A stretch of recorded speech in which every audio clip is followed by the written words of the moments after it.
All right, out here checking on our new calf. It's doing good. I don't know if you can see it over there or not, but nursing and springy. I'm gonna come over here real quick and show you our garden. It is not much, but we have our own method. You can see the spigot over here. We've got a T-post sprinkler, but I don't know. I think this is kind of the lazy man's garden, I guess. It's not huge, but it produces quite a bit. Basil. My wife is the cook for sure, and she does most of the gardening as well, but all of her herbs that she uses.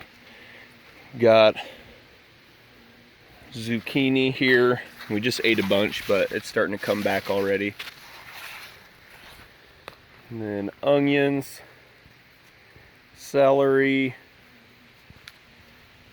cauliflower, kale, cabbage,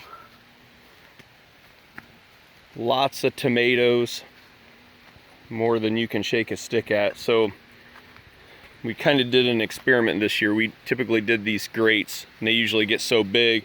We're starting to get some tomatoes for sure. They usually get so big that it bends them and knocks them over. Well, this year we did some cattle panel, and it's worked so good. You kind of have to, as they grow, you know, feed them in a little bit.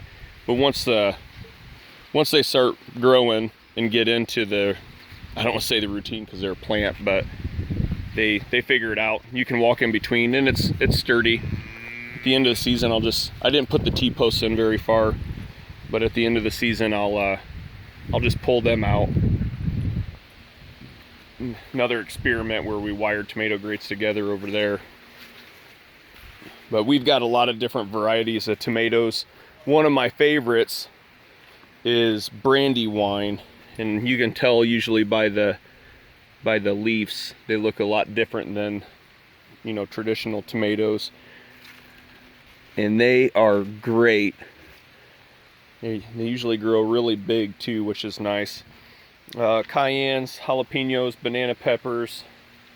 It looks like more jalapenos, bell peppers, beets. I think Jen's on her second harvest of beets. And eggplants over here. This was, we've been doing this for a little while, but we used the, oh, how about stepped on them? Carrots. Got a row of carrots in here. It's been really dry, so it's kind of growing weird. But, oh look, got a tomato plant growing in there. That was a volunteer tomato plant. But we've got cucumbers and banana squash, butternut squash, that's what this stuff is, and pickling cucumbers. See, there's the little pickles all in here. It's kind of hard to see on camera. Excuse me, William. But there's a lot of stuff going on in here.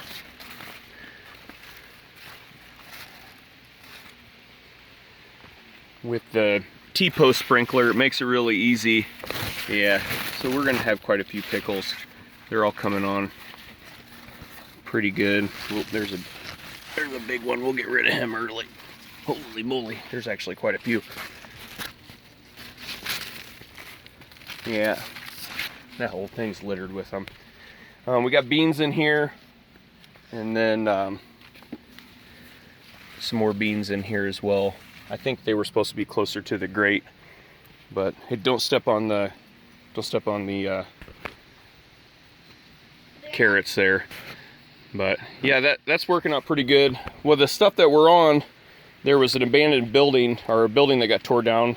So I got the bricks, and then I put this weed barrier down, and it's been pretty awesome for us, because I do not like tending to a garden, so it's been fantastic. So I definitely recommend the weed barrier.